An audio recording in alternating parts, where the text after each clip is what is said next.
Today we're waging war on lifting cues that suck.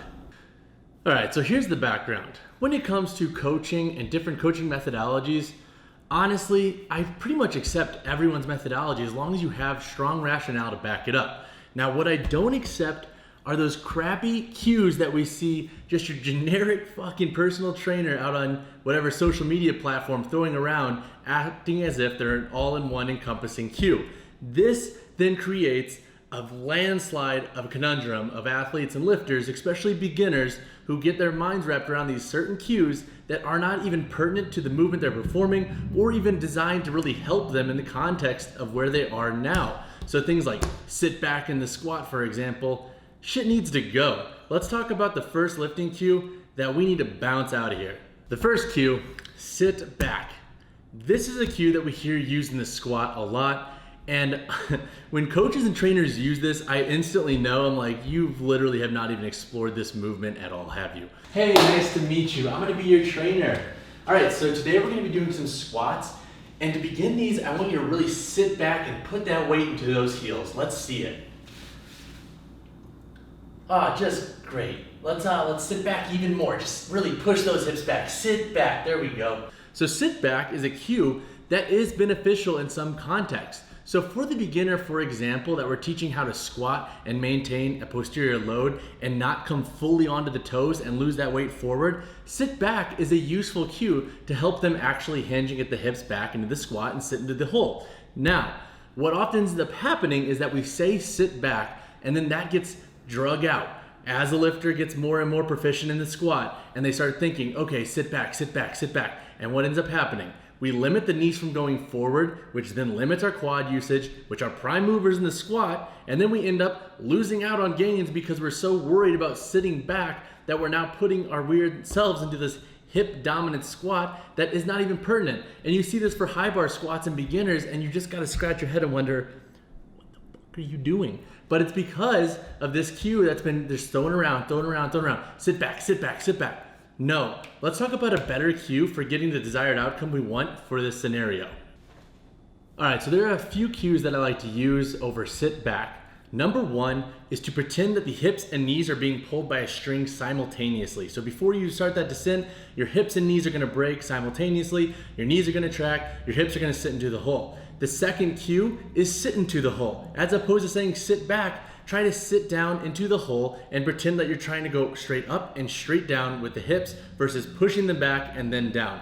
The third cue I like to use is to pretend you're in a cylinder and to not break that glass. So maintain a nice level balanced position and sit down into the hole in that cylinder and then come right back up. Those are three cues that I think could be a little bit more beneficial in this context because they actually take the knee tracking into account while also helping you understand what to do with the hips.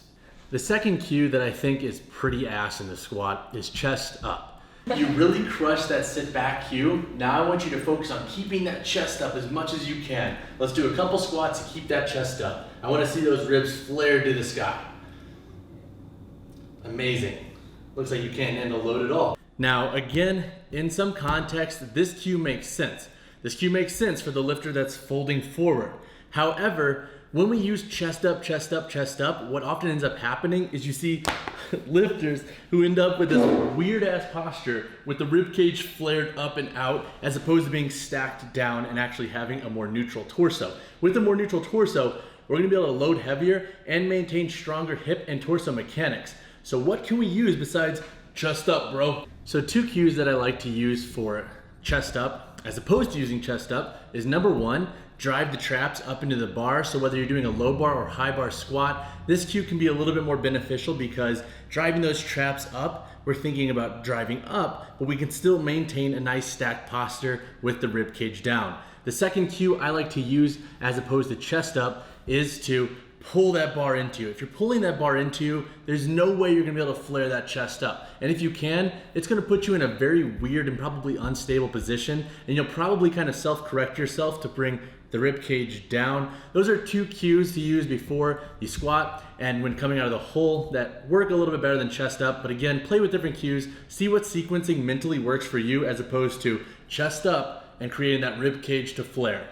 The third cue that I think is possibly the most overused in the squat is knees out. You've been crushing it, and I'm only gonna bill you 175 an hour. Now the next cue we need to work on is driving those knees out. So let's push those knees out as far as you can. Oh, amazing, good. The quads aren't even gonna be engaged, awesome. And I feel like every time this cue gets thrown around, Dr. Pat Davidson is rolling over in his sleep angrily. So knees out implies to keep the knees out as you squat and to avoid going super valgus, right? So obviously when we squat, we don't want the knees buckling in. However, as we get heavier, there will always be a little bit of internal movement with the knees coming out of the hole. And when we continually use and bark, knees out, knees out, knees out, what ends up happening is similar to our first cue. Lifters end up just forcing their knees out as opposed to letting them track over the toes naturally. This thing creates a bias in our mechanics and we end up losing out on some of our quad usage. So what else can we use instead? So 2 cues I like to use other than knees out. Number 1, let the knees cover the toes. So this implies you're letting those knees come forward and trying to cover those toes as if you were looking down over your feet. You want those knees to cover your toes, let them track accordingly. You're gonna be able to use more quad in the squat this way, which is again, a prime mover.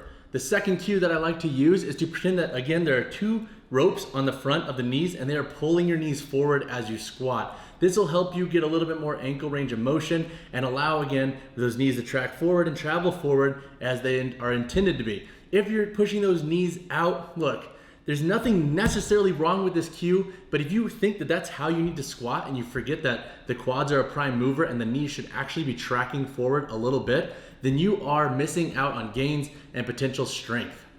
The 4th cue that needs to go is in the deadlift, and that is the cue head up. Great job on those squat cues, you're really crushing it. Now we're gonna move on to deadlifts.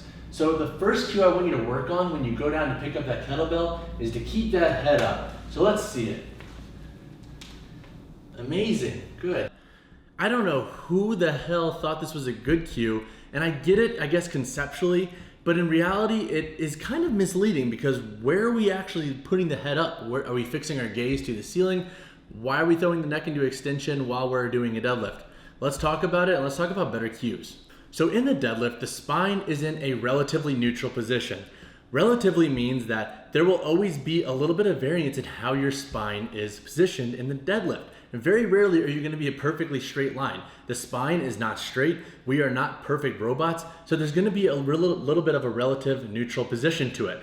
Now, when it comes to the head specifically, some cues I like to use instead is 1, fix your gaze on a certain spot on the wall. What's going to end up happening then, and usually what I'll use is the corner, so where that wall meets the floor, is you're going to have a more dynamic head position and that head's going to move accordingly with the movement. And if you fix your gaze, it's going to be a little bit more comfortable and honestly just feel a lot more natural when you're performing the deadlift.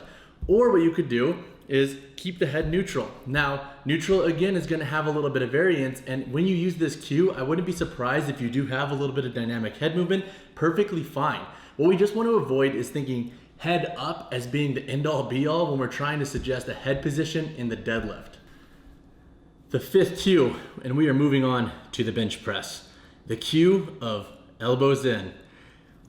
Conceptually, I get this one. And honestly, I think this cue out of all the 6 makes the most sense when you think about who it's best for. But again, when we think about the context of when people use elbows in, it's usually for the lifters who have a natural elbow flare that can be problematic just when it comes to overall growth and strength and just movement mechanics in general.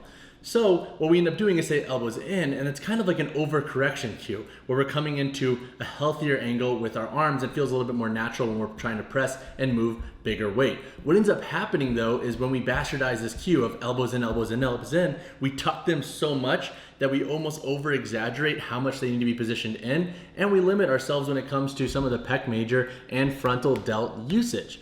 So what can we use instead? So 2 cues I like to use here as opposed to tucking the elbows in. Number 1, pretend your arms are at a 45-degree angle when you're pressing. So as opposed to being at 90 here with the arm or 0 down here, we're gonna be at about 45-degree angle. Now, you can take it a step further and say like, pretend you're pushing someone away, and usually how you naturally go to push somebody, you'll notice that your arms are actually tucked at about a 45-degree angle, depending on, now football players, you might be tucked here, and that's why they have a football bar for you. But conceptually and contextually speaking here, Generally, aiming for a 45-degree angle is a good place to start if you're used to over tucking the elbows, because then you could play around with a couple degrees up or down and find a range of motion that works best for you. Another cue we can use, so the second one, is to pull the bar apart. Now, why I like this cue and why it makes sense in this context is that when you're actively engaging of pulling the bar apart and really trying to engage those lats in the eccentric, you're gonna notice that it's actually very uncomfortable to tuck those elbows in. So if we're pulling the bar apart, we're usually gonna kind of create almost a natural bar path that's gonna put those elbows into a range of motion that usually works best for our body. Now again, as with the elbows in cue, this is gonna take a little bit more experimentation, and honestly, the elbows in cue I don't think is necessarily terrible, but there are different ways to cue what we want from the bench press and your elbow angle. So try out those, see what you like, and obviously if you have any others that you like, drop them in the comments below. But let's get into the last one. The final cue, and this one I think might be a little bit controversial, is in the RDL, and even actually the deadlift for that matter, is to keep the bar in contact with the body. Now, hear me out. We definitely need a bar path that is relatively straight up and down. No debating that. However, in the RDL, when we try to force that bar into contact with our body, we end up doing a couple things. We end up ramping that bar down the quads and the eccentric, or we end up limiting ourselves a little bit when it comes to our hinging capabilities because we're so focused on keeping that bar tight that we're actually not allowing the hamstrings to get a full stretch. Now, the complexities come here when we work with different lifters who have different ranges of motion, different anthropometrics, so long femurs, short femurs, different hip capsules, and so forth. However, I think if we can step away from keep the bar in contact with the body at all times, we can be a little bit more thoughtful with our contraction and our movement. So let's explore some different cues to use instead. So a cue I like more than keep the bar or dumbbell tight to your body with the RDL is to cover the toes. This is going to give you a couple inches off of the shin, and it can allow you to still conceptually think about maintaining that relatively straight up and down path with the dumbbell or bar, so you can really get a good hinge in and so forth and get a good hamstring stretch. Why I like cover the toes is because one, it's keeping you close to the body. You're not floating the barbell out, putting yourself into a position where you're falling forward or losing your balance forward. But two, for my lifters like myself who do have long femurs, it actually helps a little bit with creating a more meaningful stretch in the hamstring. If I try to keep that bar super close, I end up limiting myself a little bit. So by covering the toes, we can create a slightly better stretch in the hamstring. Now again, work with what you got here. If keeping the bar or dumbbell or kettlebell tight to the body works for you, do it. However, I think if you are one of those folks like myself who doesn't really feel it a lot in their hamstrings and so forth, when they're keeping that bar tight, bring it out just a little bit, and that's gonna put our hips into a position where we can really elongate that stretch of the hamstrings. All right, that pretty much wraps up my rant on cues that I think get overused and probably need to go. Now, when we think about the context of when these cues are used for certain populations, there are times when they make sense. I'm more so waging war and ranting about the arbitrary throwing around these cues, declaring that they are the best way to do this type of movement and not taking into context how lifters and others might be perceiving them, especially for beginners. As lifters, coaches, and trainers, we need to be a lot more mindful of our speech and how we're languaging cues to especially newer lifters who are trying to conceptually learn how to move their body through space and time with external load. So again, if you have any other cues that you like better than what I've listed in this video, drop them in the comments below. Would love to hear them. And as always, guys, like the video, subscribe to the channel. I'll see you in the next one.